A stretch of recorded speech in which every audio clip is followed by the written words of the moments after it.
നമസ്കാരം. Big boss Malayalam season 4ൻ്റെ മറ്റൊരു അപ്ഡേറ്റുമായി ഞാൻ വന്നിട്ടുണ്ട്. എല്ലാവർക്കും സ്വാഗതം. അങ്ങനെ എല്ലാവരും കാത്തിരുന്നത് പോലെ ബിഗ് ബോസ് ഹൗസിലെ ഈ ആഴ്ചത്തെ ക്യാപ്റ്റനെ തിരഞ്ഞെടുക്കുവാൻ സമയമായി. അതായത് ബിഗ് ബോസ് മലയാളം സീസൺ 4ൻ്റെ രണ്ടാമത്തെ ക്യാപ്റ്റൻസി ടാസ്കിലേക്ക് ബോസേട്ടൻ ആവശ്യപ്പെട്ടതുപോലെ എല്ലാവരും കൂടി ചേർന്ന് നവീൻ, സുചിത്ര, റോൺസൺ എന്നിവരെ തിരഞ്ഞെടുത്തു.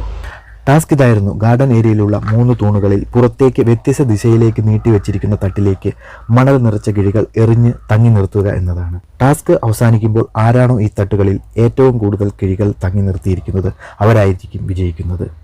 അങ്ങനെ മത്സരം തുടങ്ങി. നവീനും റോൺസണും വാശിയേറിയ മത്സരമായിരുന്നുവെങ്കിലും സുചിത്ര അടുത്ത പറമ്പിലെ ഏതോ മാവിലാണോ എറിഞ്ഞതെന്ന് കണ്ടിരിക്കുന്നവർക്ക് തോന്നിപ്പോകും. ടാസ്കിനൊടുവിൽ നവീൻ വിജയിച്ചതായി ടാസ്ക് നിയന്ത്രിച്ച കുട്ടി അഖിൽ പ്രഖ്യാപിച്ചു.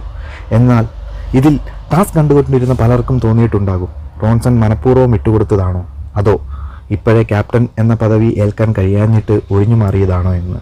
കാരണം ടാസ്ക് അവസാനിക്കും വരെ റോൺസൺ ആയിരുന്നു മുന്നിട്ട് നിന്നിരുന്നത്.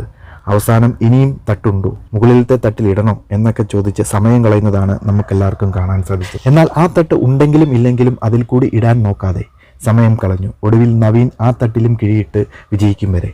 ഇതിപ്പോൾ അറിയാതെ സംഭവിച്ചതാണോ അതോ റോൺസന്റെ ഗെയിം സ്ട്രാറ്റജിയോ? ഇതൊക്കെ വരും ദിവസങ്ങളിൽ നമുക്കറിയാം. അപ്പോൾ ബിഗ് ബോസ് മലയാളം സീസണിൻ്റെ മറ്റൊരു അപ്ഡേറ്റുമായി ഇനിയും കാണും വരെ ബൈ.